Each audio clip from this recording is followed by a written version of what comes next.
Good afternoon. It's an honor and really a pleasure to be able to introduce to you Kenneth Levin. Professor Levin earned his undergraduate degree in mathematics from the University of Pennsylvania, and then did a BA as well as a master's in English language and literature from Oxford University, which is at Warren College, and an MD degree from the University of Pennsylvania and a PhD in history from Princeton. He is a clinical instructor in psychiatry at the Harvard Medical School and has taught at various psychoanalytic training institutes in Boston and maintains a private practice in psychiatry. His previous books include Freud's Early Psychology and Neurosis, Historical Perspective, and Unconscious Fantasies in Psychotherapy. Dr. Levin has written extensively on Israel and the Arab-Israeli conflict. His articles have been published in the New Republic, the Boston Globe, the Washington Times, the Jerusalem Post, and in many other places.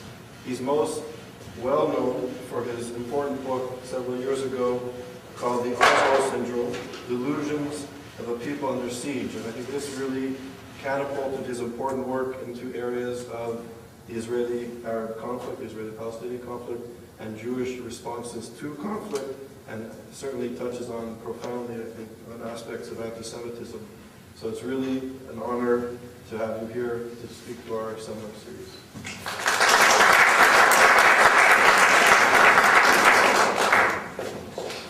Thank you, Charles, and thank all of you for coming this afternoon.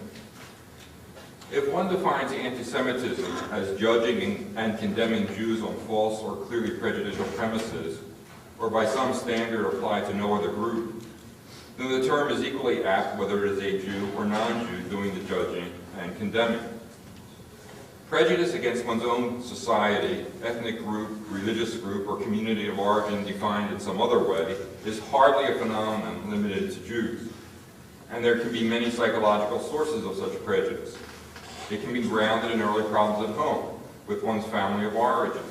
Resentments engendered there may subsequently be generalized toward the wider community with which the family of origin is identified.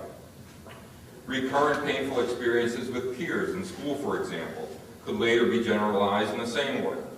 In addition, denigration of one's community of origin and embrace of another can be driven by a desire for escape or liberation from the discontents or disappointments of early life.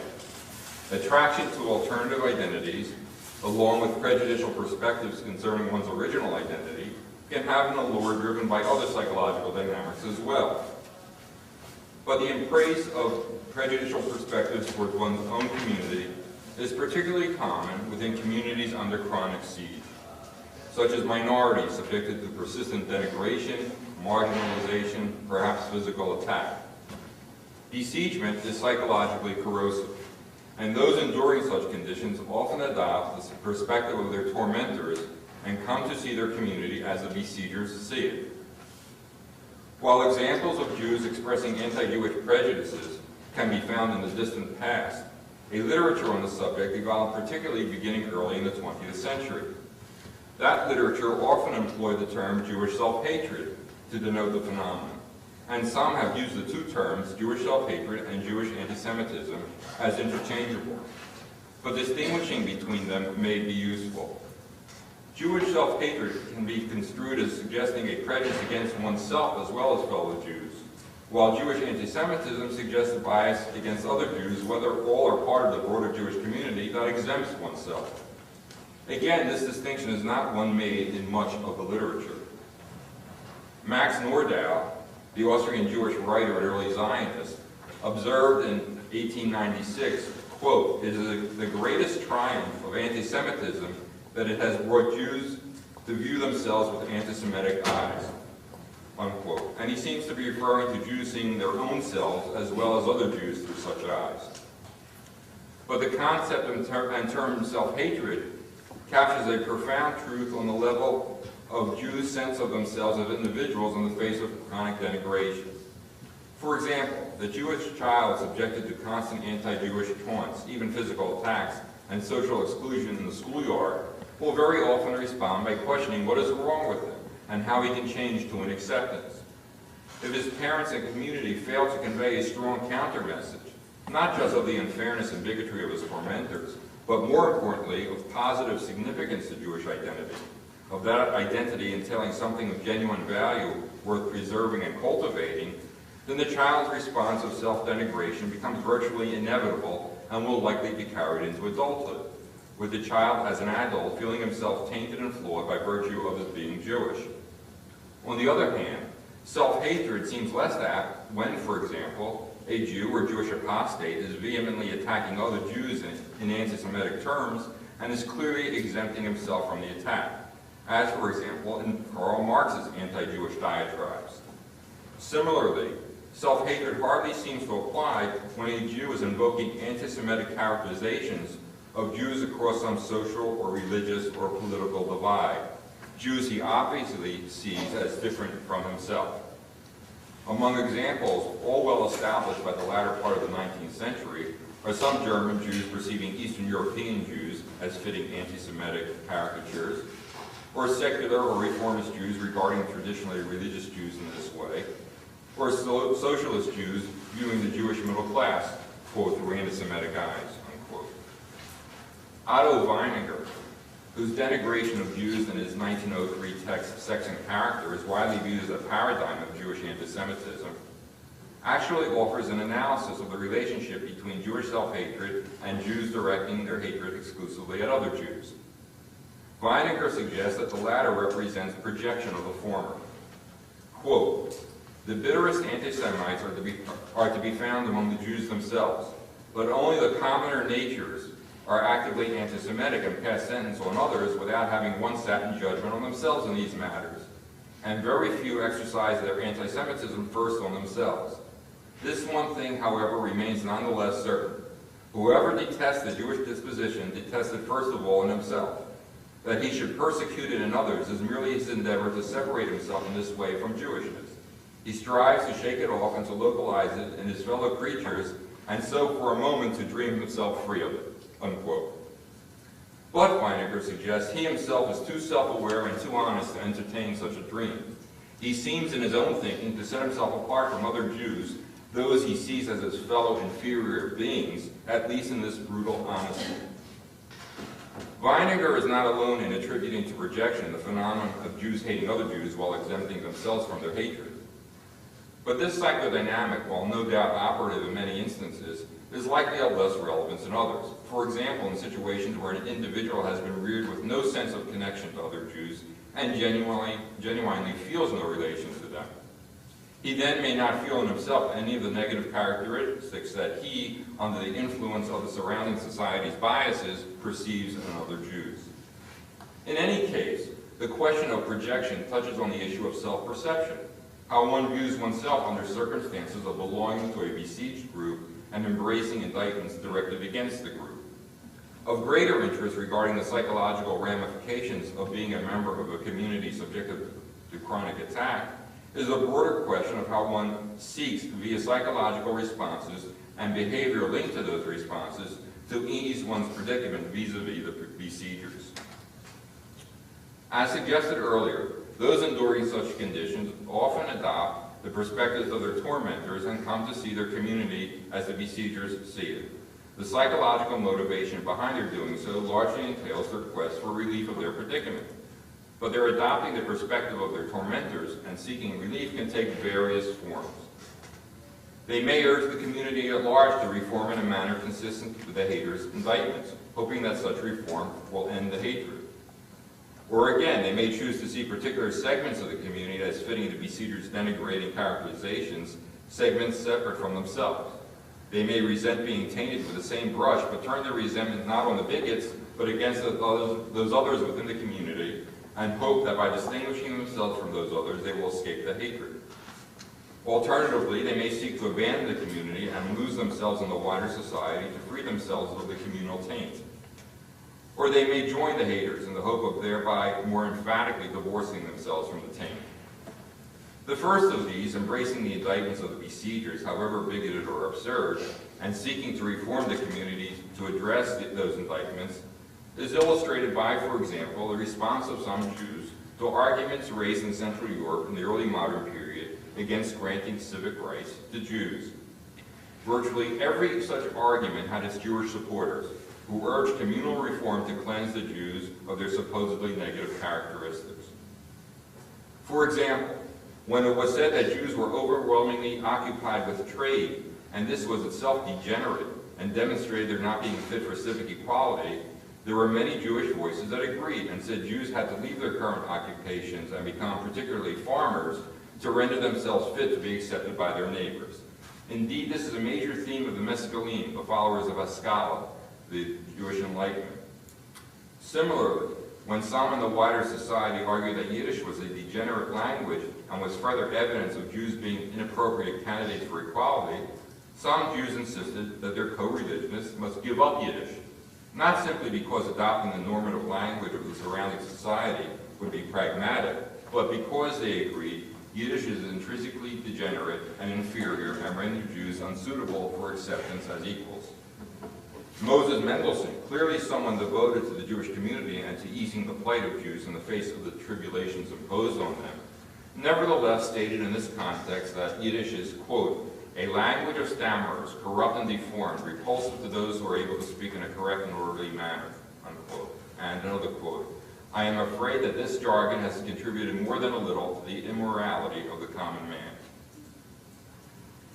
This embrace of bigoted anti-Jewish assessments of Jewish engagement in trade or Jewish use of Yiddish can certainly be seen as fitting the definition of Jewish antisemitism, although it may seem something less than the most egregious examples of that phenomenon. This is in part because, whereas the anti-Semites in the wider society who raised these issues against the Jews saw them as reflecting immutable Jewish characteristics, those who sought Jewish reform consistent with such indictments obviously saw them as aspects of the community that Jews could jettison and wishfully hope that doing so would be the path to acceptance. In addition, advocates of such reform included people clearly concerned with the welfare of the community, such as Mendelssohn. Historian David Michael Myers has stated, quote, psychologically there seems to be a trace of self-hate or simple shame in Mendelssohn's strange reasoning with regard to Yiddish.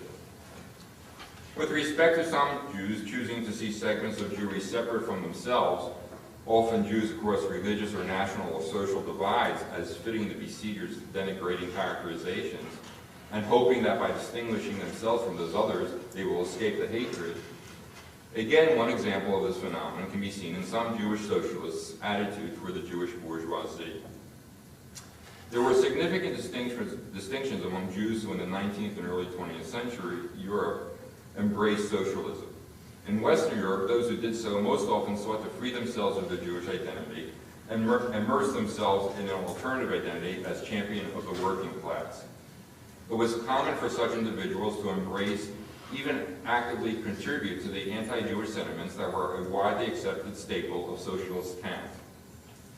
Ferdinand Lassalle, who became a leading figure in the German labor movement and German socialism, not only as a writer and theoretician, but as an activist organizer, never formally renounced his Jewish identity. But Lassalle sought to distance himself from it in various ways, and did not shrink from contributing to anti-Jewish themes and attacks on middle-class liberalism. For example, he wrote of the Jewish editor of the liberal newspaper Berliner Volkszeitung, a man who cannot even write German but is slowly but surely corrupting our nation's language and its character with the peculiar gibberish with which he feeds his readers, that so-called Jewish German, unquote. In Eastern Europe, which in the 19th and early 20th centuries meant primarily Tsarist Russia, there were likewise Jews who jettisoned entirely their connections with the Jewish community to take on another identity as socialist or leftist revolutionary of one stripe or other. But there also emerged in the East Jews who embraced socialism without abandoning their Jewish identity. And there evolved political parties that were at once socialist and Jewish. These included both Zionist groups and anti-Zionist parties such as the BINH. Within the membership of these groups were individuals who attacked the Jewish middle class, and often traditionally religious Jews as well, as fitting anti-Semitic characterizations of Jews, and who believed that reshaping the Jewish community on socialist and secular foundations would finally free Jews from anti-Semitism.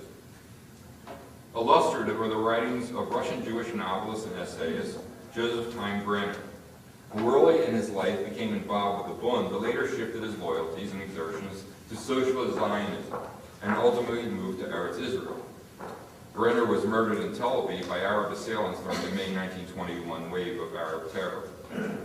The following excerpts are from an essay entitled Self-Criticism, written in 1914. Quote, "The mode of our living is not one that does us great honor. Yes, we may exist as a mass of gypsies, peddlers, traveling salesmen, and bank clerks. Who can tell us whether, had there been no universal or understandable hatred of such a strange being, the Jew, that strange being would have survived at all? But the hatred was inevitable. It would be a sign of steadfastness and power, of productive strength, if Jews would go away from those who hate them and create a life for themselves. If there is no great such movement today, if only a handful of young men can be found among 12 million to give their sweat with which to rinse off the horrible plague of huckstering that has infected us, and their calloused hands to roll our historic shame off our backs, then this is a sign, the sign of Cain, that the hucksters cleave to their huckstering because they lack the strength for anything better. Then come our national apologies and tell of the steadfastness of the Jews in their religious belief. But what value is there for us in our ancestors' practice of some religious customs, particularly those that cost no money, in the hope of being rewarded in the world to come? Those hundreds of generations lived not on sanctification of the name, but on various schemes aimed at fulfilling for their own benefit the commercial functions demanded of them by the general populace. They lived to safeguard their money and increase the interest rates, and also to guard themselves against baptism. But concessions in religious matters to the demands of the external environment were never lacking. We never had workers, never a real proletariat. Our urge to life whispers hopefully in our ear, workers' settlements, workers' settlements, workers' settlements. This is our revolution, the only one. And that's again from the 1914 essay by Brenner. Finally, there are those Jews who choose to divorce themselves from the Jewish community generally, and who embrace the wider society's anti-Semitic disparagement of Jews as a way of more explicitly establishing their separateness. Some will convert to another faith or hide their Jewish origins, while others will not formally break with their Jewish past, but simply choose to have no formal community connections. Obviously, examples of this are myriad. Karl Marx is one example discussed prominently in the early literature on the subject of Jewish anti-Semitism. Marx took up the theme of Jewish engagement in trade being a reflection of Jews' unfitness for equal civic rights, and expanded on the notion that Jews are not simply coarsened by their involvement in trade, but rather that the Jews and their religion are immutably materialistic and degenerate, and this drives them to pursue commercial endeavors. Marx underwent conversion to Christianity in his native Trier at age 6 in 1824. His father had converted 7 years earlier, at least in part for career purposes, and had thereafter cultivated a German cultural identity. The elder Marx appears to have regarded his path as having abandoned a lesser identity for a superior one, and to have encouraged the same perspective in his son. From his earliest entry into the public arena, Marx was clearly interested in distancing himself from, quote, the Jews. In the words of Isaiah Berlin, quote, Marx was determined that the sarcasms and insults to which some of the notable Jews of his generation, Heine, LaSalle, Disraeli, were all their lives a target, should, so far as he could effect it, never be used to plague him, unquote. The persistent heat of his anti-Semitic diatribes suggests that when he continued to be the target of anti-Jewish barbs, he chose to blame not his tormentors, but rather the Jews, for casting the shadow of their tainted existence over his life. And he responded by striving even harder to separate himself from them. In his 1844 essay on the Jewish question, Marx argues that the Jewish mind is too limited and Jewish thinking too concrete to have fashioned a true religion. Instead, it produced a pseudo-religion whose practical expression is materialism and occupation and trade. Also, as a consequence of their limited nature, the Jews are incapable of creativity and lack aesthetic sensibility. This last argument, while of long pedigree, had recently gained greater prominence in the German-speaking world. It had done so in the context of greater Jewish entry into the cultural mainstream and exertions in poetry and other artistic endeavors. This elicited attacks to the effect that Jews might superficially master German and faithfully emulate poetic forms, but that the limits of the Jewish mind still meant their exertions would inevitably be devoid of true aesthetic value. Marx writes in the essay, quote, "What is the worldly cult of the Jew? Huckstering. What is his worldly god? Money. That which is contained in an abstract form in the Jewish religion, contempt for theory, for art, for history, and for man as an end in himself, is the real conscious standpoint of the man of money, unquote. Moreover, according to Marx, to the degree that money has become the basis of the social order in the West has been Judaized. Quote, the God of the Jews has been secularized and has become the God of this world, unquote. From this perspective, the radical agenda becomes, for Marx, not just a transformation of modern society to bring about the liberation of everyone, including the Jews, but rather a transformation of modern society whose essence will be a liberation of the world from the ethos of the Jews. Variations on the same anti-Jewish themes are a feature of Marx's writings throughout his life. One can see in Marx's published anti-Jewish arguments not only an attempt to distance himself from the public eye from the Jews, but a more direct retort of sorts to those critics who, in their attacks on his writings, characterize them as ill-conceived products of the alien, primitive, malevolent Jewish mind. By 1850, there were already published attacks on Marx in an anti-Semitic vein, casting him as a revolutionary determined to impose a Jewish dictatorship on Germany. Such attacks continued throughout his life. Marx insists that the defenders of the status quo of bourgeois society are themselves Judaized and are making common cause with the Jews as obstacles to human development. This attack of Jews or Jewish converts responding to anti-Semitic invective against them by insisting that their critics are themselves behaving like Jews is a recurrent one during the period. For example, Heinrich Heine, another convert, was subjected to arguments from critics that his poetry was inexorably marred by the aesthetic limitations and lack of artistry of the Jewish mind. Again, that theme. Heine retorted that his critics, by engaging in excited, fantastical arguments against him, were themselves emulating the primitive Jewish ways of Talmudic disputation, instead of more measured and reasoned critical discourse. But however much Marx's Gentile critics were a target of his arguments, those arguments remain, of course, crude assaults on the Jews, assaults that regurgitate and amplify the popular canards of contemporary Jew-baiters. And Marx's ultimate aim in employing them was to gain credibility by demonstrating his separateness from the Jews. A different example of a Jew embracing anti-Jewish perspectives to distinguish himself from the Jews is the American political theorist and commentator Walter Lippmann, scion of a wealthy German Jewish family and for many decades one of the nation's leading political writers. Lippmann sought to distance himself from his origins and from other Jews, and repeatedly in his writing embraced popular anti-Jewish indictments and blamed Jews for the hatred directed against them. Quote, the guilt is not one-sided as most Jews would like to believe, he asserted in a letter to a friend in which Lippmann defended anti-Jewish statements he had published. Ronald Steele, in his acclaimed biography of Lippmann, notes, quote, the faults Lippmann saw, bad economic habits, ostentation, stress, gaudy manners, were those of any nouveau riche, just as the celebrated Jewish clannishness was that of any oppressed group. Instead of demonstrating the irrational basis of anti-Semitism, how the Jews, like other minority groups, were used as scapegoats, Lippmann accepted its premises by blaming the Jews, unquote. Of a later assault on the Jews in a similar vein published by Lippmann in 1922, Steele observes, quote, the crudeness, even the cruelty of Lippmann's attack on his fellow Jews was in dramatic contrast to the sensitivity he had shown to other minority groups and to individuals suffering discrimination or poverty. It was inconceivable that he would have written anything comparable about, for example, the Irish, the Italians, or the blacks, all of whom had their parvenus. Lippmann supported immigration quotas in the 1920s, quotas that fell particularly heavily on Eastern European Jews, and also supported limitations on the admission of Jews to his alma mater, Harvard.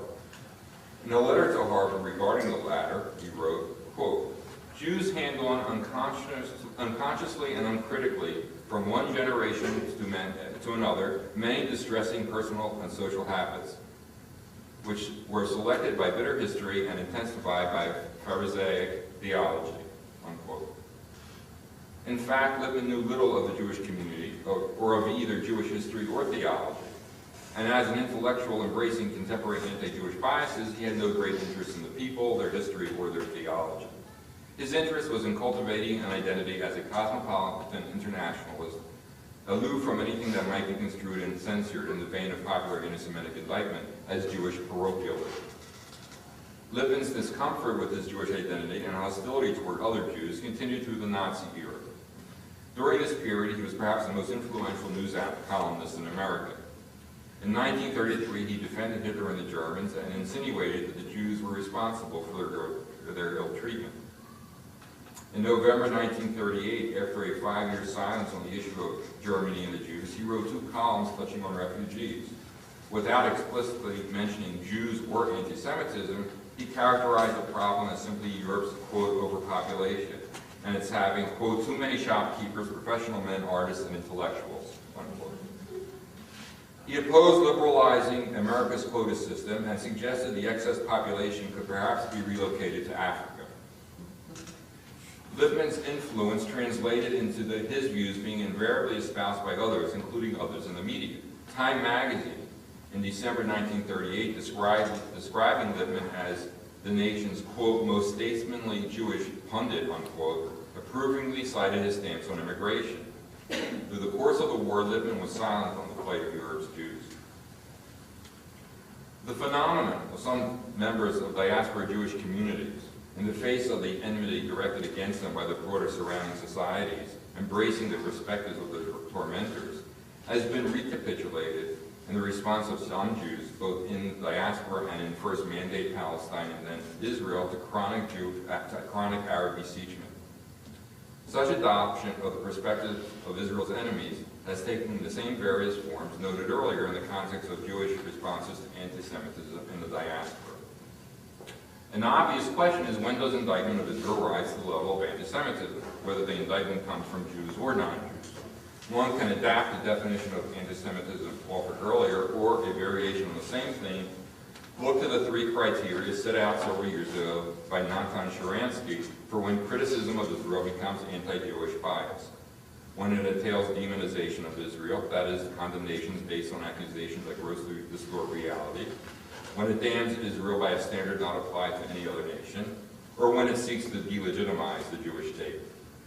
Some Jews, both in Israel and the diaspora, have responded to the Arab siege by attacking the right of Jews to pursue a state, characterizing as illegitimate for Jews that quest for national liberation and self-determination routinely accorded other peoples through the 20th century.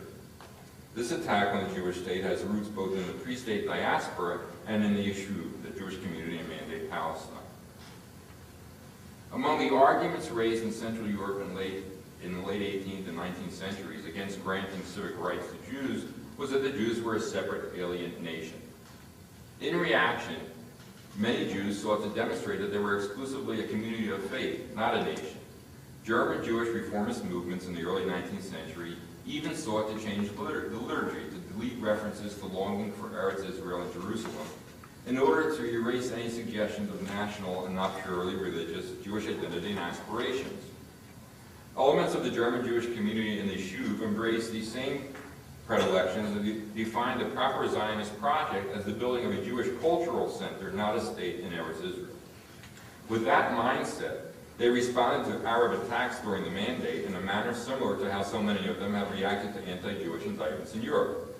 They even more emphatically argued against nation building, justified Arab aggression as a reasonable response to the misguided state building of the Yishuv leadership, and excoriated Ben Gurion and his pro-state associates. In doing so, they rarely acknowledged they were seeking to placate the Jews' attackers, but rather wrapped their stance in moral self-righteousness. They insisted that Judaism had evolved beyond narrow nationalist concerns, had become exclusively focused on its universal message and mission as a moral force in the world, and that nation building represented a regressive, atavistic, and shameful direction for Jews. The most prominent figure in this camp was the famous German Jewish philosopher Martin Buber. In 1929, the leader of the Arab community in Mandate Palestine, Grand Mufti Amin al-Husseini, orchestrated large-scale attacks against the Jews of the issue that led to, among other atrocities, the murder of more than 60 Jews in Hebron.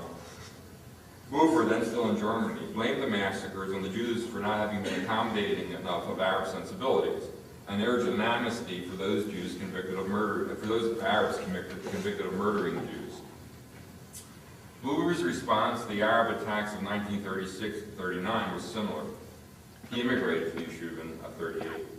He and many of his associates on the faculty of Hebrew University also opposed efforts to push Britain to liberalize Jewish immigration, arguing that such efforts were motivated by the desire to create a Jewish state. Even in the face of the notorious Chamberlain White Paper of 1939, severely limiting immigration at such a desperate time for European Jews, the circle around Buber campaigned in support of such limits and insisted there should be no additional Jewish immigration without Arab consent.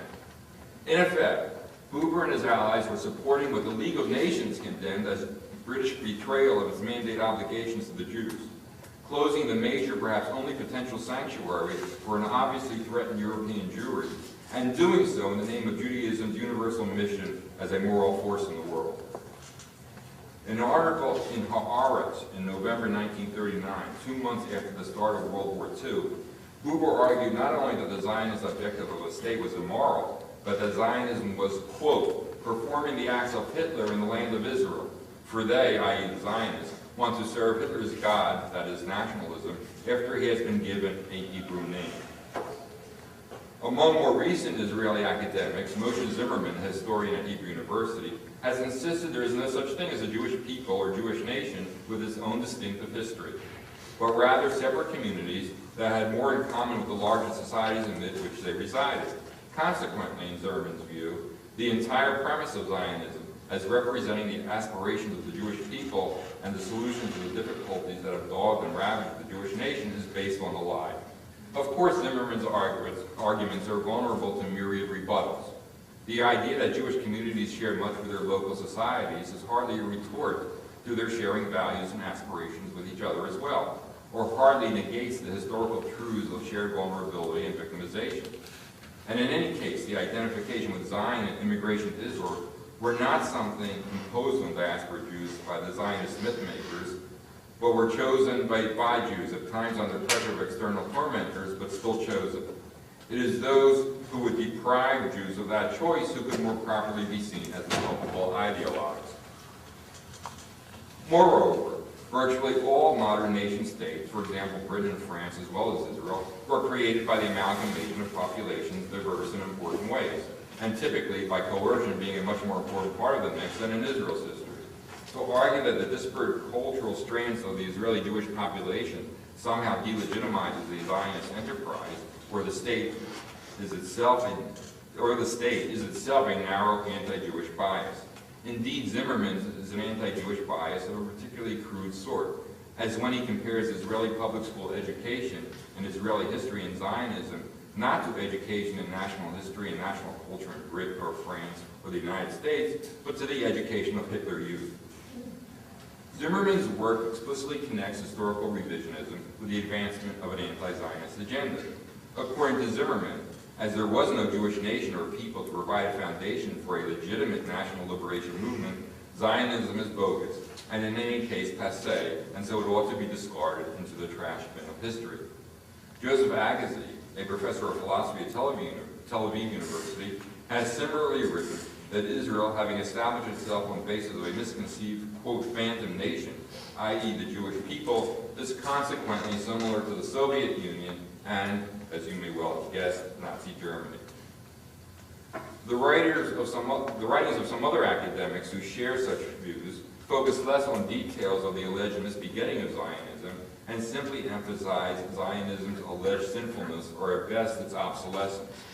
Menachem Brinker, a professor of Hebrew literature at Hebrew University, declared in a Jerusalem Post article in September 1995 that Zionism is a, quote, totalitarian concept that has, quote, outlived its usefulness and will ebb away in time, unquote. Views similar to those of these Israeli academics have, of course, been offered by numerous Jews in the diaspora. Tony Jude, for example, has famously or infamously called for Israel's dissolution, as in his article, quote, Israel the Alternative, in the New York Review of Books in October 2003. Jude justifies his stance largely with the claim that Israel's existence as a nation based on an ethnic religious identity is at odds with the spirit of the times. This seems a dubious line of reasoning, not least because just within the preceding decade, more than 20 new nations were created as a result of this dismantling of the Soviet Union and Yugoslavia and the breakup of Czechoslovakia, nations established largely on the basis of ethnic religious identities. At least a partial explanation for Jude's particular bias towards the Jewish state can be gleaned from his complaint that, quote, today, non-Israeli Jews feel themselves once again exposed to criticism and vulnerable to attack for things they didn't do. That is, for Israel's alleged misbehavior. Jude is clearly interested in diminishing his own exposure to such criticism and attack by distancing himself as much as possible from any association with the Jewish state. Myriad illustrations of diaspora Jews damning Israel with false allegations, invoking Nazi analogies, and calling for dismantling of the state are authored by Alvin Rosenfeld in his much maligned monograph, Progressive Jewish Thought and the New Antisemitism, published in 2006 by the American Jewish Committee. Many such voices in Israel and the diaspora argue that Israel has forfeited its right to exist as the state of the Jews by its alleged past transgressions, or by virtue of its policies in recent decades. Such arguments invariably meet Sharansky's criteria of demonization, condemnations based on accusations that grossly distort reality, and discrimination, damning Israel by a standard not applied to any other nation.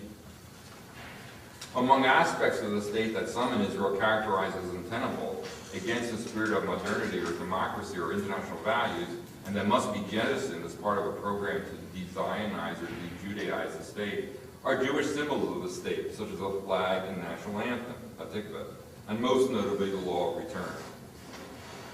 Israel enacted the law of return, actually two laws, almost at the very inception of the state, giving Jews everywhere the right to come to Israel and attain immediate citizenship. Among anti-Zionist and post-Zionist groups, the criticism has been particularly that the law of return is racist and undemocratic, and this theme was advanced with growing intensity during the early 1990s.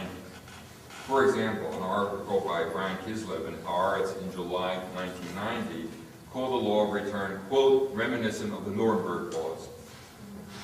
Another by Danny Rubenstein in Haaretz of July 91 declared the kind of discrimination that, quote, was the basis for the apartheid regime in South Africa, unquote. Recently, Rubenstein at the UN anti-Israel conference held at the European Parliament in Brussels more broadly characterized Israel as an apartheid state. Historian Tom Segev in Haaretz in October of '95 maintained that the law of return, quote, contradicts the essence of democracy, unquote. Novelist David Grossman in Yedot Akronot in September of '93 insisted the law of return is an obstacle to, quote, full equality, unquote, for Israeli Arabs. Yael Taimir, then on the philosophy faculty of Tel Aviv University and currently Israel's Minister of Education, argued in a 1993 book that the law of return constitutes, quote, a violation of the right of national minorities to equal treatment, unquote.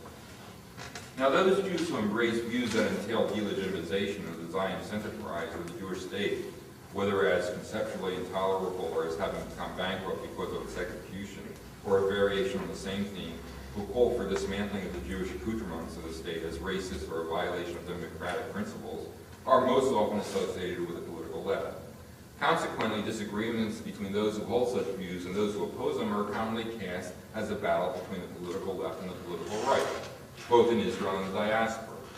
But there are many voices on the political left, for example in Israel, who are critical of various Israeli policies, but who at the same time speak out vehemently against demonization of the state or damning of the state on grounds not applied to other nations, or delegitimization of the state.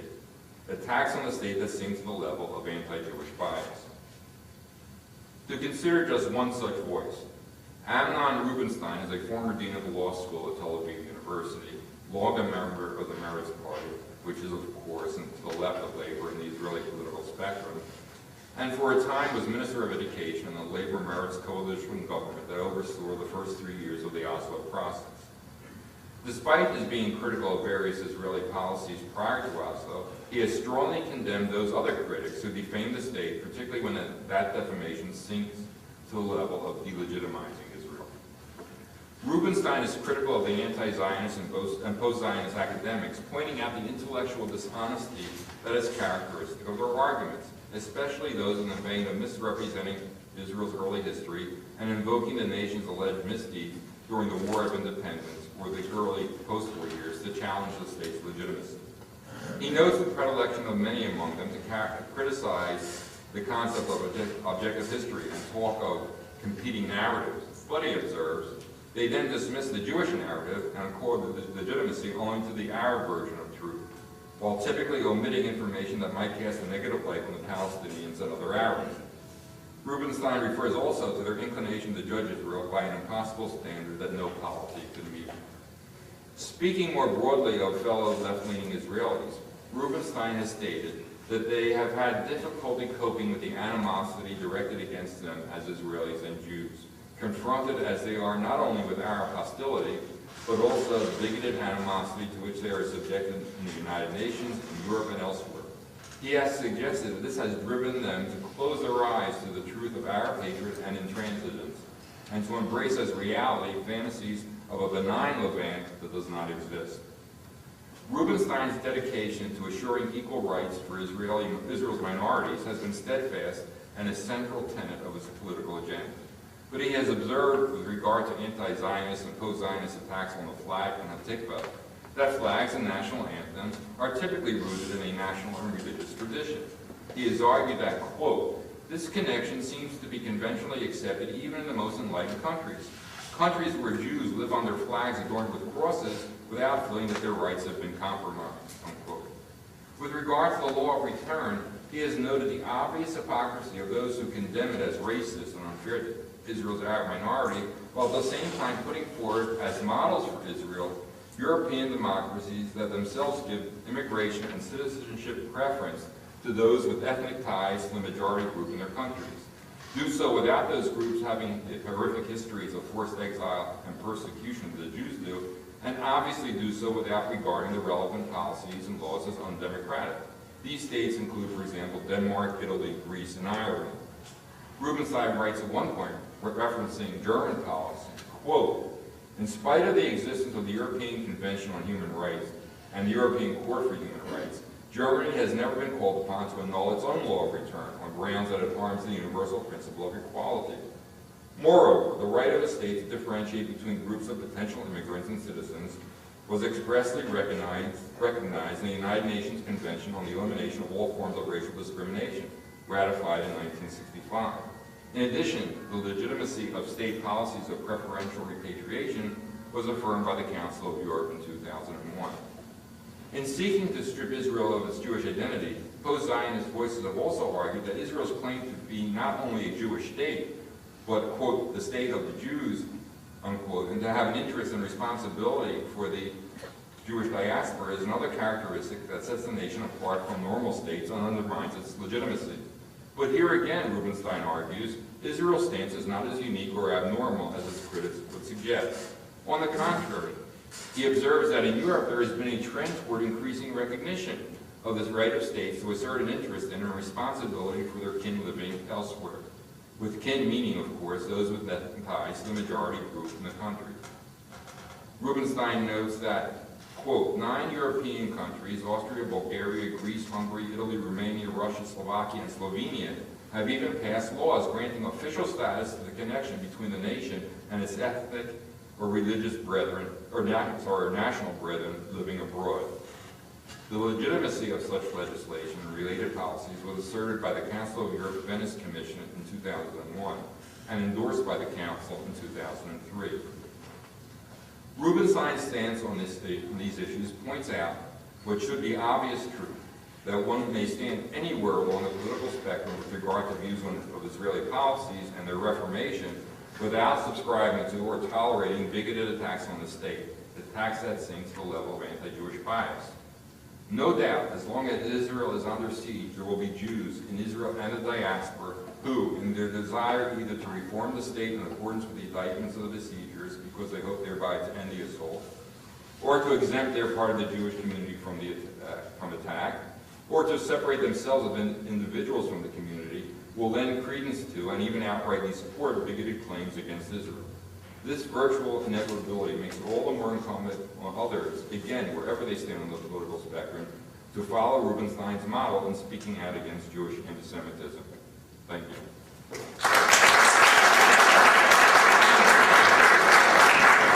Thank you very much.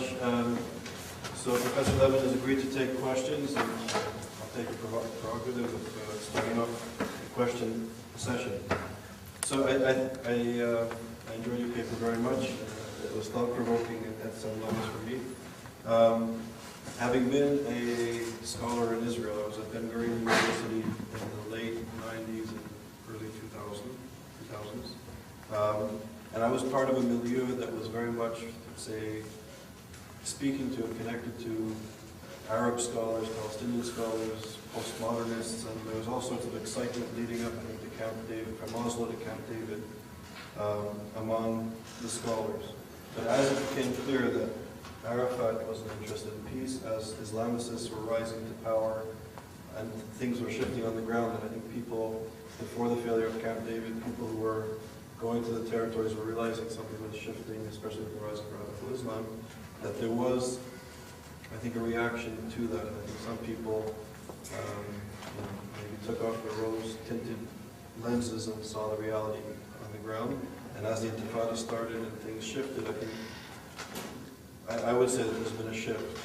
There's very few people left on that sort of edge of the spectrum. And a lot of people became more central or woke up to the reality on the ground, the radically shifted reality on the ground. But having said that, from a psychological perspective, it would make sense to me that Israeli scholars feel besieged. And I lived in Jerusalem during the Second Intifada, and definitely had a sense of this being besieged in terms of my space, my personal freedoms, and I'm sure affected me psychologically, as well as the people living, particularly in Jerusalem and in Israel in general. So there was a sense of besiegement, and I can understand that how some scholars and intellectuals internalize it and deal with it as you outlined. But my question would be, why is there such a, I would say, a culture of distancing among intellectuals in the United States, particularly among, I would say, the mainstream, liberal, highly educated scholars in the United States, to distance themselves from Israel, to distance themselves from the conflict, to label people who are dealing with the rise of radical Islam, incitement to genocide, incitement to eradicate the state of Israel. Why are people who are concerned about this, whether they're left-wing or right-wing, being labeled as neocons? Why, with all due respect to the success of YIISA, why is the average age today in this audience, with no disrespect, in a university quite old? Where are the students, where are the intellectuals dealing with these issues in the United States? And I'm reminded of two events that I think actually shook me on a personal level. Elie Wiesel was here a few months ago, and here he was dealing with Iran, incitement to genocide, and the possibility that there's going to be another Holocaust. And here, his generation, the people who survived the Holocaust and everything that he's been teaching for decades, here he was standing at Yale University talking about another Holocaust, and the lack of people's concern or action about this issue. And you mentioned Sharansky, and I had the opportunity to meet Sharansky, and he was telling me that when he was in solitary confinement in the Soviet Union, as he put it, housewives and students were tearing down the walls of his prison cell, and he knew he would be free one day, and he knew that he would be in Israel. And he's dumbfounded by the fact that American students and American intellectuals are silent when people are preparing another Holocaust. So I understand the besiegement in Israel. What's happening here? Well, when you're talking about American academia, clearly, however bad it is on our campuses, it's a lot worse in Europe. And certainly in other elements of the elite, and the political elite, and the journalistic elite is a lot worse in Europe than it is here. Academia, that's a good question. I don't have any very good, in fact, I'm supposed to speak about 9 days from now on a panel talking about the campuses and besieging of Israel, the campuses, and I don't have any good answers. Certainly, if you look at the Middle East Studies departments and the amount of money being poured into it, this is like the mosques in the States by the Saudis and how much that is preferred, who gets appointments, and they've sort of set the tone. There is the sort of new left, post-Vietnam, sort of people who a lot went into academia to avoid the draft in the 60s, and now they're running the universities and have become particular political predilections, internationalists, people have written about postmodern, but internationalists meaning against the West, anything that's anti-Western. And for many people, it's not often say this way, but Israel's greatest sin is being an ally of the United States, and that's true on American campuses as well. If the Iranians or call it America the Great Satan, Israel the Little Satan, you're not seeing very much different on the campuses. And you see, again, in terms of the theme of this paper, you often see Jewish students. I mean, you see Jewish students trying to fight this or viscerally know something's wrong with this. And many of them, unfortunately, don't have the education or can articulate why it's wrong, and don't have the background and need everyone's support, including your group's support and being able to do so. But you also see people signing up with those who assail the right for there to be a Jewish state. So, again, people have thought about this and written about this and thought about it much more than I have. People have talked about what is the cause of the left in the face of the collapse of the Soviet Union, in the face of the collapse of the communist movement, except in Cuba, maybe, or the vestiges of it in China. And that this kind of internationalist, anti-Western theme in a new context has filtered out. And some people have written about this and defined postmodernism in these terms. And certainly Israel gets labeled. But in Europe, certainly it's alliance. It's both the old innocent. Some hate America because it's support of Jews, and some hate the Jews because they're support of America, and because they always hated the Jews. But it's also, I mean, you can talk about the problem in terms of the broader elites as well. And in some sense, some people have argued against when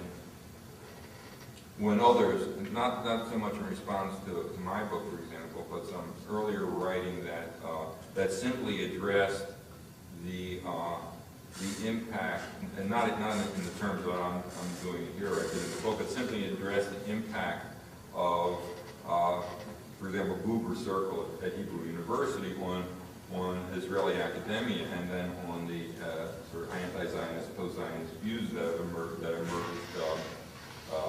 more emphatically in the 80s and the 90s. I said, well, why see it as a uniquely Israeli phenomenon when you see so many similar things going on in European academia or American academia? What was interesting, what was notable about Israel is how much it then permeated the general population.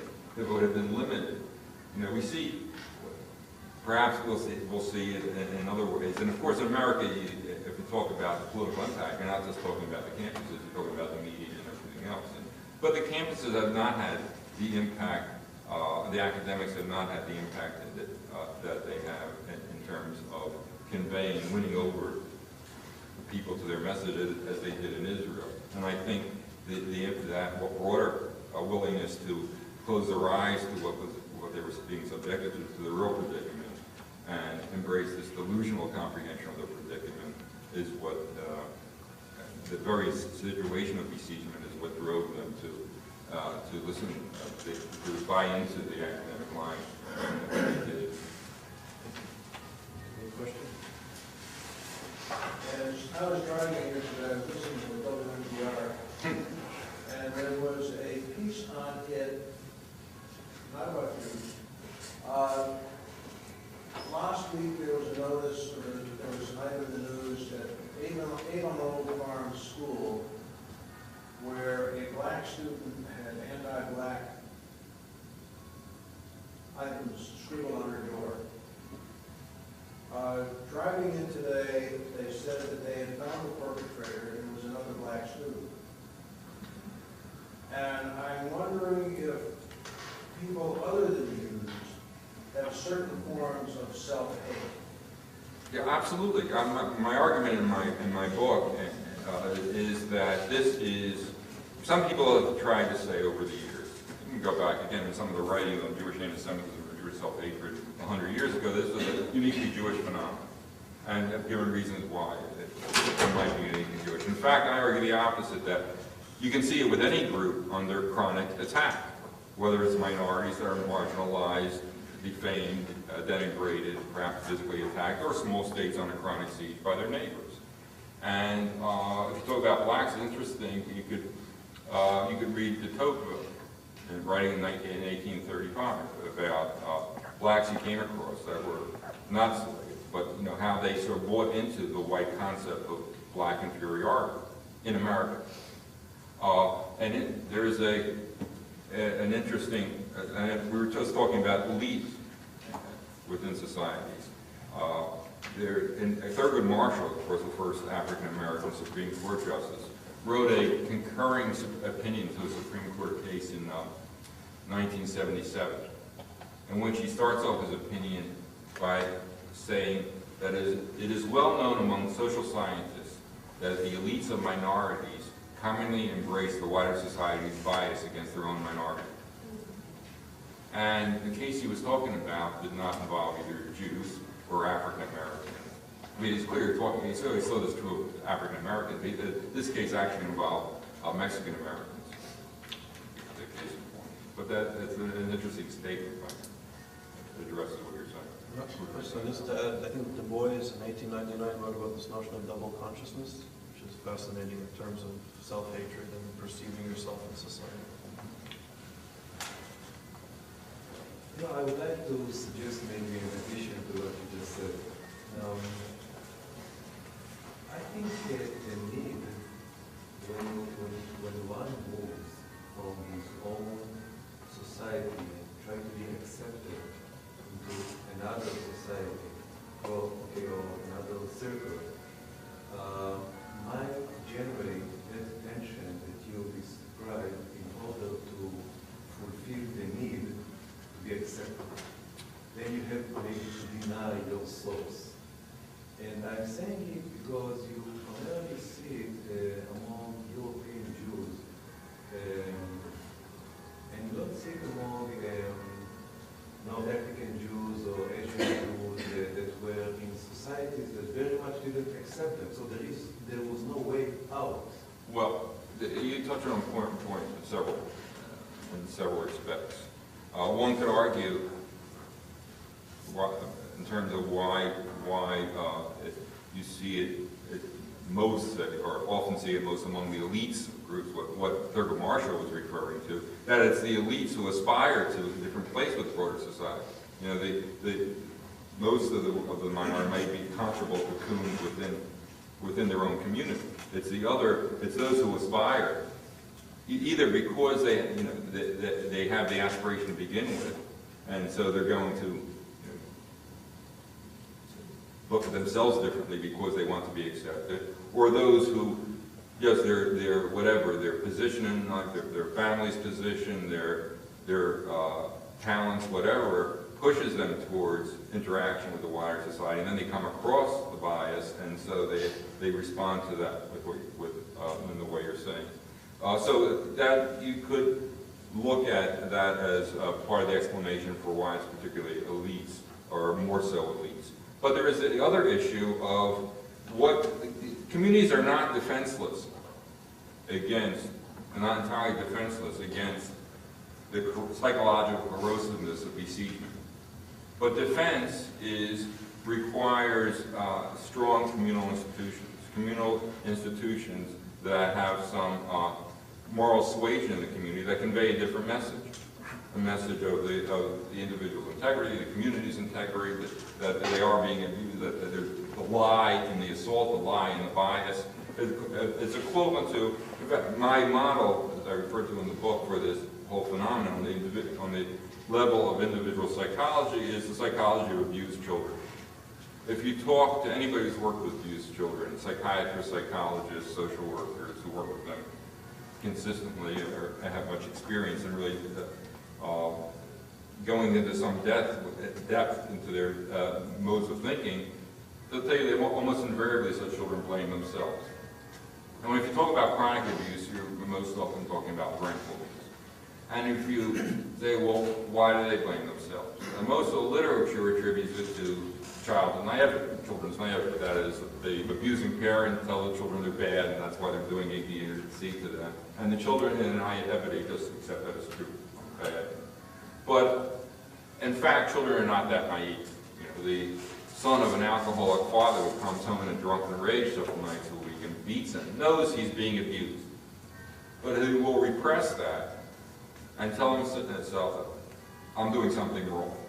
And if I were better, if I, got better grades in school, had his dinner ready when he came home, earned more money in my paper route, whatever, that I could change his behavior. And they do so not because they're naive. Again, they're not that naive. They do so because consider the existential predicament of such children. They can either acknowledge the reality that they are helpless in their situation, that all the power is in the hands of the other, and resign themselves to that hopelessness, or they could embrace the delusion that it's really in their control, that this is happening because they are bad, and they then have to deal with the guilt or whatever of being bad, but they preserve the delusion that I have control of the situation. If I become good enough, then I will change my father's behavior. Now, in that situation, and again, this is pervasive among abused children, there is a possibility of a defense against that psychological corrosiveness of predicament, and that is if there's some other adult in the child's life who may not be able to move him out of the situation. Let's say a grandparent or an uncle or an aunt who gives him a different message, who says, no, your parents are treating you badly, and there's nothing wrong with you, and that someday you'll be able to get out of this situation and go on and have a decent life because you're a decent child and there's nothing wrong with you. And that could help at least, it may not be able to protect him physically or whatever, but at least could help protect him psychologically from his predicament. Now, communal institutions could do the same thing.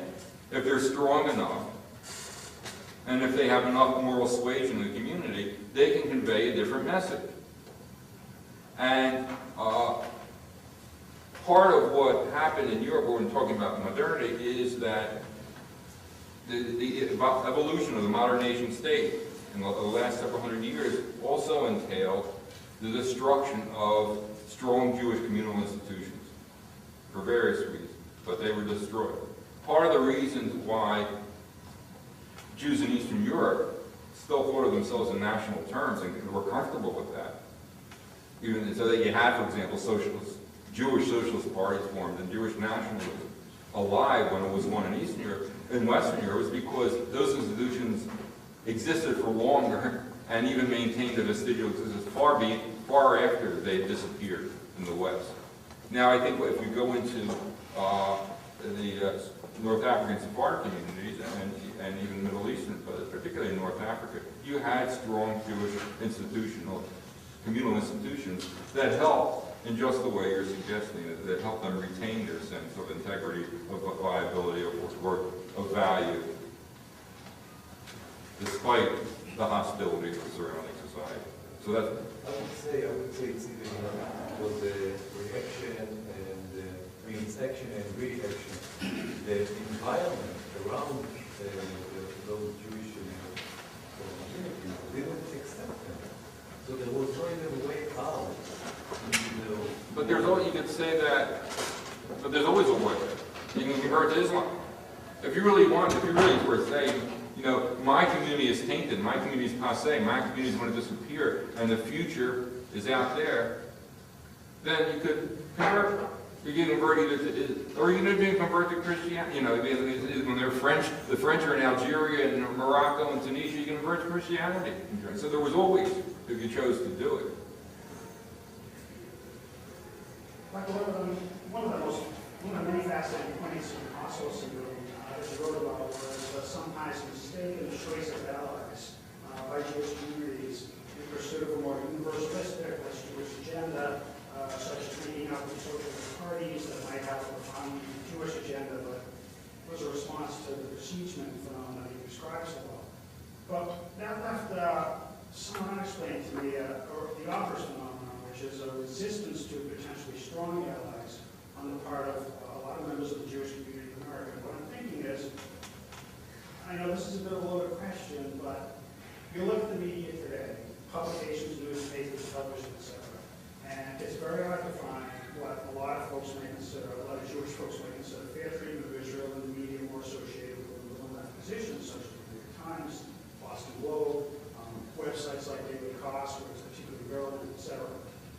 You look at media associated with the more conservative positions such as National Review, Wall Street Journal, Equal Standard, and you see a profound and a deeply intellectual and highly rational defense of Israel, the Jewish project, nationalism, etc. Yet I find anecdotally in my own family and in discussions when I try to say, you should take a look at some of these articles if you want to see some serious and alternative discussions. There's a rejection that goes beyond the merits of the articles of the writers. It's often said to me, well, that's just the Christian right that sees Israel as part of the millenarian project and sort of the apocalypse. And there's just an outright rejection. I'm curious what your psychiatric and historical analysis of that phenomenon is, the closed-mindedness toward strong allies, at least as to this particular issue of Israel's existence and survival. Thank you for asking that. Also, I'm going to address that, but I want to go back a step. And also, because I'm talking about this model of the child, you know, the helplessness and the delusion of being in control. If you look at Israel's actual position, the dominant force in the Middle East is the dominant party. This is the Muslim Arab world. You know, there are 300 million in excess compared to 6+ million Israelis, of whom 5+ million are Jews.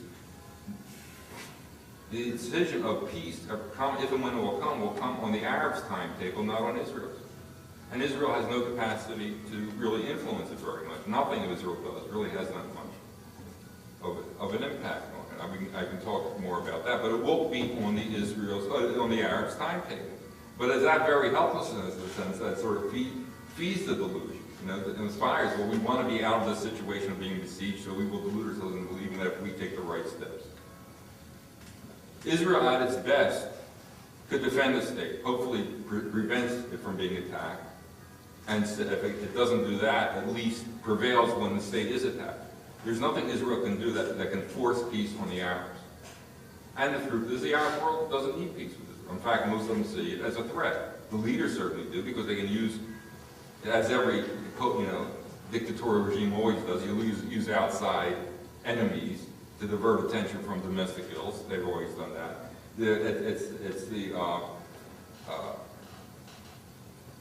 coin of the realm in terms of inter-Arab competition among Arab leaders. Who's more anti-Israel? And if you make a concession, then that generates threats. Certainly the Islamists don't feel any need for peace with Israel, and those potentates that are holding off the Islamists, part of it is competing with them within their own populations for anti-Israel and indeed anti-Semitic lines. So if you look at the media of countries with which Israel's at peace, Jordan, formerly Jordan and Egypt, full of not only anti-Israel material, but the anti-Semitic material has just increased with beyond what it was before the peace treaty. But on the point that you were raising, I think part of the psychology of that you saw in Europe too, the psychology of besieged groups is to want to, part of their defense attempts to defend themselves is to immerse themselves in a wider polity, in a wider group, so that you could argue that certainly liberal forces in Europe are more supportive of giving civic rights to Jews than conservative forces. But at the same time, and many Jews, for good rational reasons, therefore, identify with liberal parties. You can talk about in the liberal Jews. Some Jews assume leadership position, for example, in the liberal revolutions of 1848. Or if you look at the unification of Germany, it seems strange now. Unification of Germany and of Italy were both liberal causes, and Jews were overrepresented, and those took an active role in this. So there was a rationale to it. But beyond that, being a sense of being a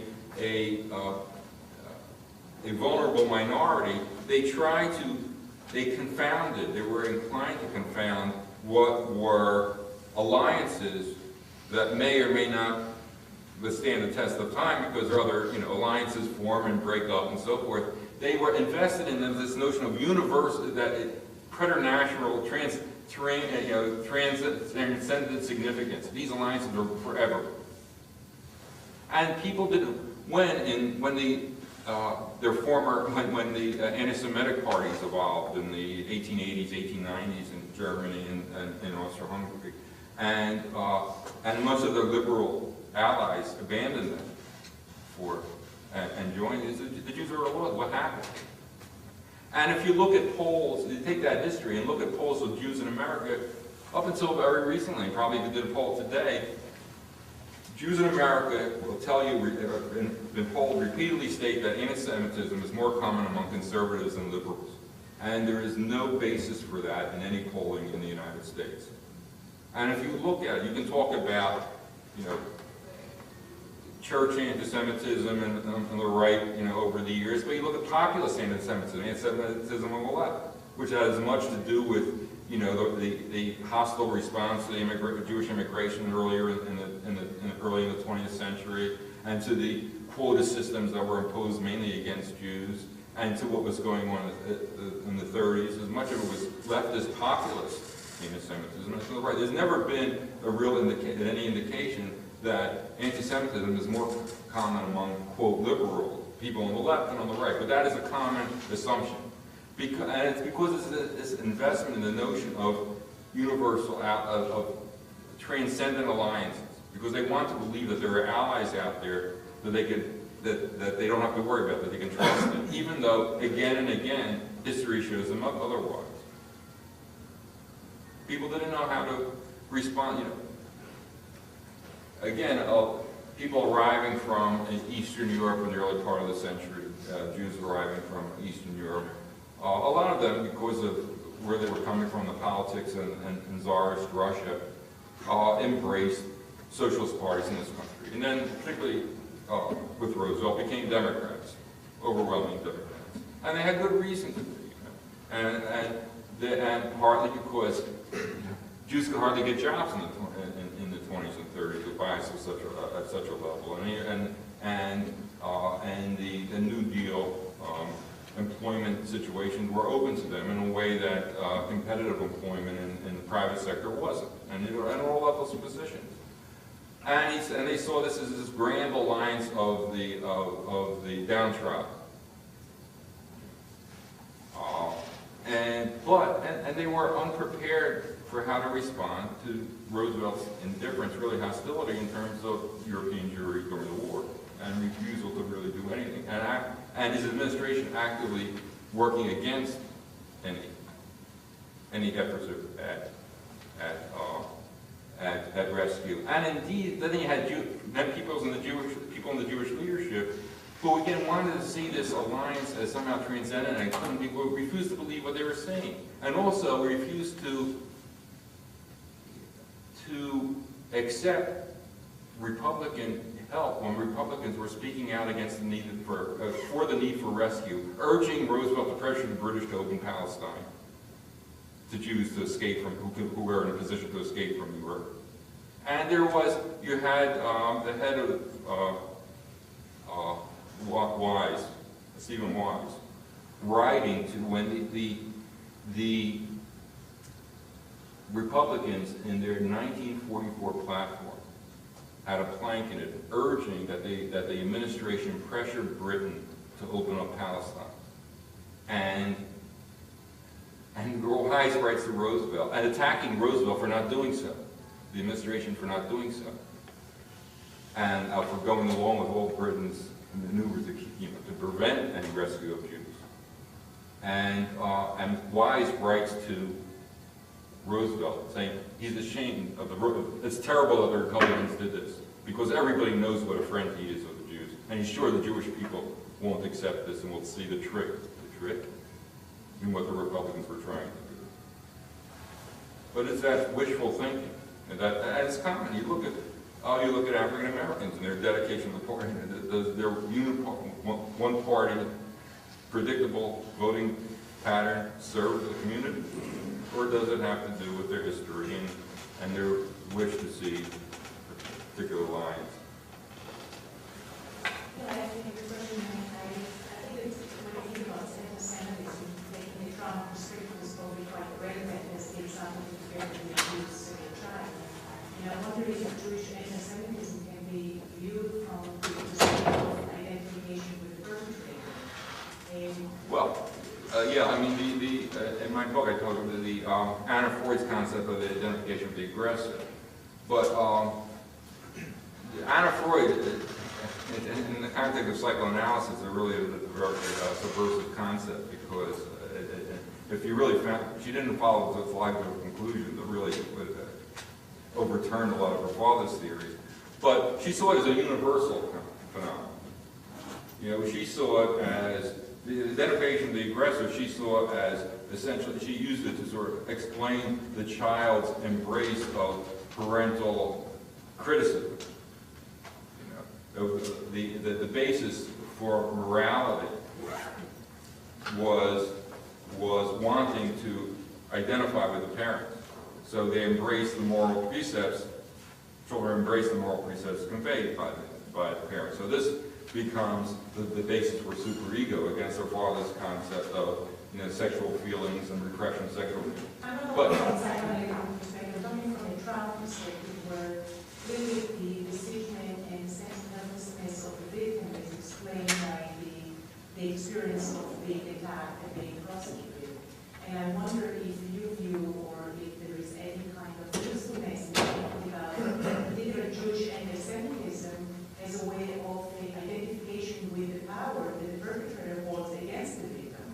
So you hold on to those beliefs as you spoke about the wish to become part of the majority. Right. But here from the perspective of having the power against the victim rather than identifying, like the community identifying with the victim and help the victim, rather than perpetrate the victim in all of those perspectives that you shared with us today.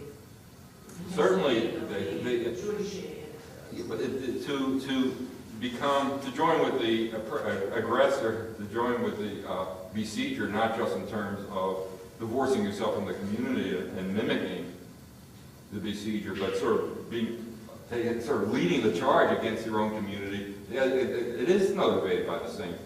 You know, there was a fellow who wrote some years ago. He's on the faculty of Brandeis, and he was saying, and this goes back to, I wrote this in my book, late 70s or something, saying that the left in the United States is not aggressive enough in attacking Israel. And that the reason why is they feel compelled to hold back from it because of the way they may be viewed if they aggressively attack the Jewish state. And so it's up to Jews to assure them it's okay and to lead the way in the leftist attack on Israel. I think that's what you're suggesting, where they not only sort of mimic to ingratiate themselves, but actually become leaders. Yes, an attack. That's exactly what he's saying.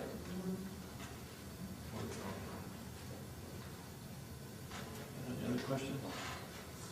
Okay, so I think we'll leave it here. Thank you very much.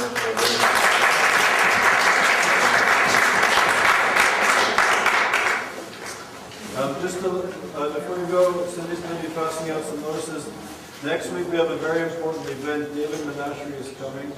He's speaking about Iran. He's a professor at Tel Aviv University and a leading expert on the Iranian situation internationally and domestically.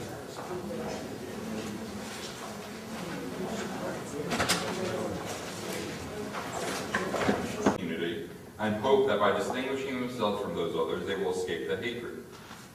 Alternatively, they may seek to abandon the community and lose themselves in the wider society to free themselves of the communal taint. Or they may join the haters in the hope of thereby more emphatically divorcing themselves from the taint. The first of these, embracing the indictments of the besiegers, however bigoted or absurd, and seeking to reform the community to address those indictments, is illustrated by, for example, the response of some Jews to arguments raised in Central Europe in the early modern period against granting civic rights to Jews. Virtually every such argument had its Jewish supporters, who urged communal reform to cleanse the Jews of their supposedly negative characteristics. For example, when it was said that Jews were overwhelmingly occupied with trade, and this was itself degenerate and demonstrated their not being fit for civic equality, there were many Jewish voices that agreed and said Jews had to leave their current occupations and become particularly farmers to render themselves fit to be accepted by their neighbors. Indeed, this is a major theme of the Mescaline, the followers of Haskalah, the Jewish Enlightenment. Similarly, when some in the wider society argued that Yiddish was a degenerate language and was further evidence of Jews being inappropriate candidates for equality, some Jews insisted that their co-religionists must give up Yiddish, not simply because adopting the normative language of the surrounding society would be pragmatic, but because they agreed Yiddish is intrinsically degenerate and inferior and rendered Jews unsuitable for acceptance as equals. Moses Mendelssohn, clearly someone devoted to the Jewish community and to easing the plight of Jews in the face of the tribulations imposed on them, nevertheless stated in this context that Yiddish is, quote, a language of stammerers, corrupt and deformed, repulsive to those who are able to speak in a correct and orderly manner, unquote. And another quote, I am afraid that this jargon has contributed more than a little to the immorality of the common man. This embrace of bigoted anti-Jewish assessments of Jewish engagement in trade or Jewish use of Yiddish can certainly be seen as fitting the definition of Jewish antisemitism, although it may seem something less than the most egregious examples of that phenomenon. This is in part. This one thing, however, remains nonetheless certain. Whoever detests the Jewish disposition detests it first of all in himself.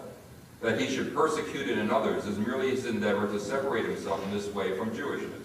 He strives to shake it off and to localize it in his fellow creatures, and so for a moment to dream himself free of it, unquote. But, Weiniger suggests, he himself is too self-aware and too honest to entertain such a dream. He seems in his own thinking to set himself apart from other Jews, those he sees as his fellow inferior beings, at least in this brutal honesty.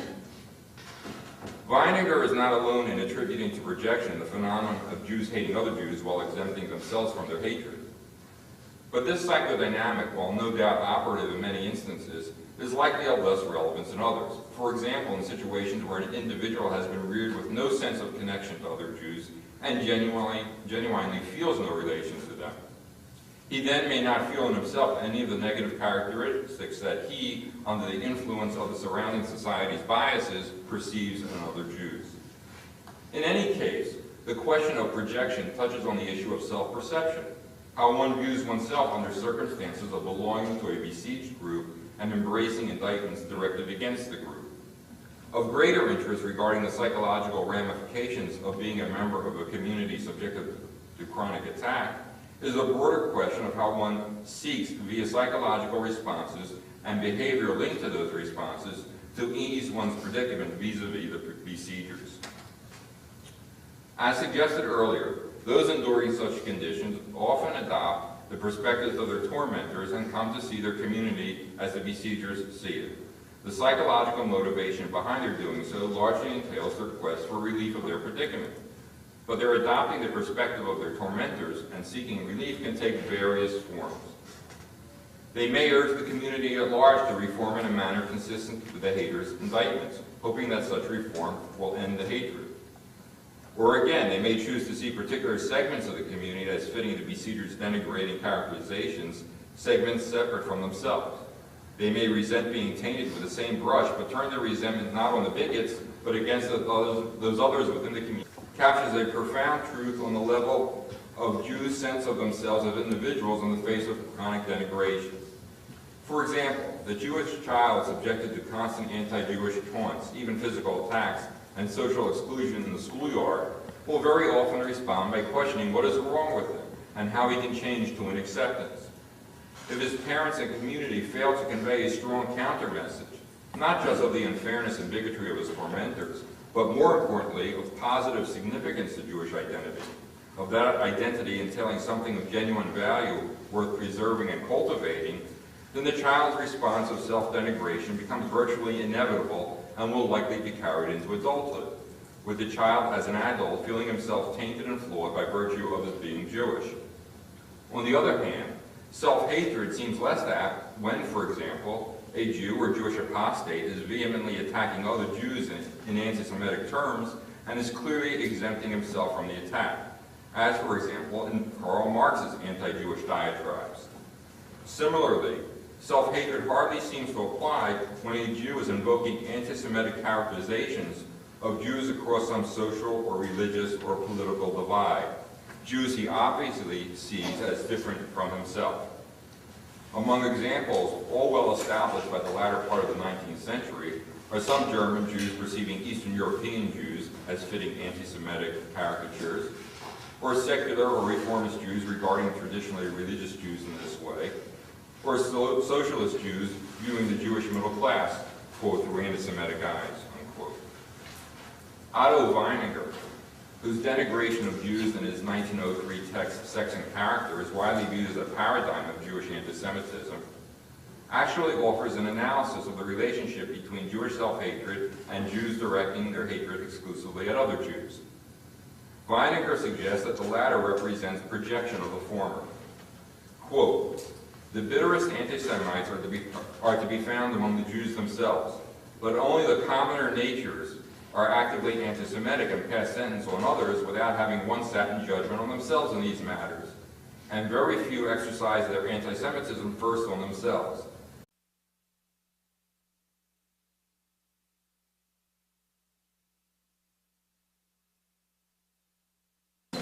Good afternoon.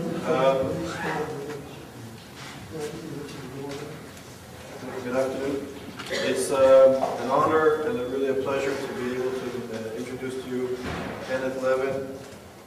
Professor Levin earned his undergraduate degree in mathematics from the University of Pennsylvania, and then did a BA as well as a master's in English language and literature from Oxford University, which is at Warren College, and an MD degree from the University of Pennsylvania and a PhD in history from Princeton.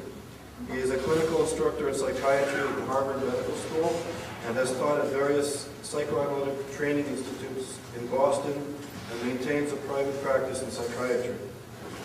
His previous books include Freud's Early Psychology and Neurosis, Historical Perspective and Unconscious Fantasies in Psychotherapy.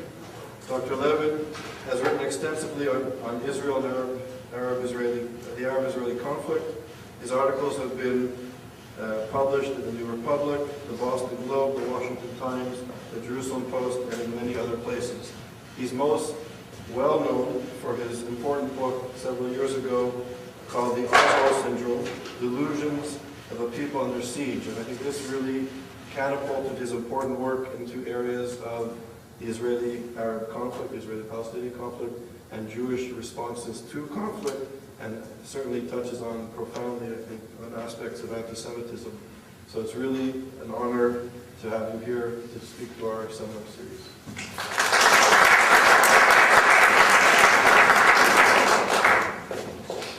Thank you, Charles, and thank all of you for coming this afternoon.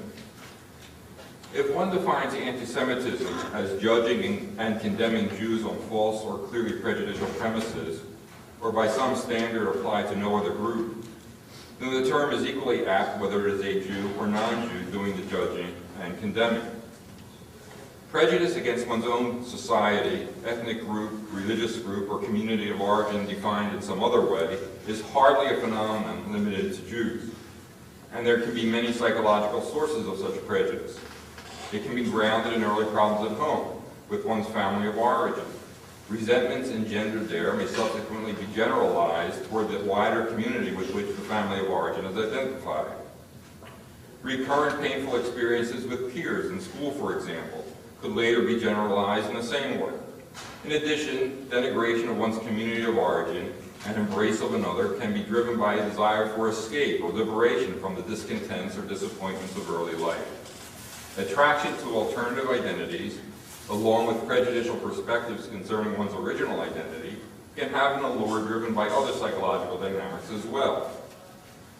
But the embrace of prejudicial perspectives towards one's own community is particularly common within communities under chronic siege. such as minorities subjected to persistent denigration, marginalization, perhaps physical attack. Besiegement is psychologically corrosive, and those enduring such conditions often adopt the perspective of their tormentors and come to see their community as the besiegers see it. While examples of Jews expressing anti-Jewish prejudices can be found in the distant past, a literature on the subject evolved particularly beginning early in the 20th century. That literature often employed the term Jewish self-hatred to denote the phenomenon, and some have used the two terms, Jewish self-hatred and Jewish anti-Semitism, as interchangeable. But distinguishing between them may be useful.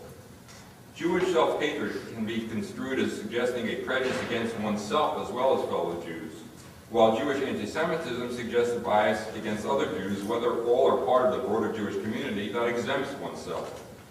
Again, this distinction is not one made in much of the literature.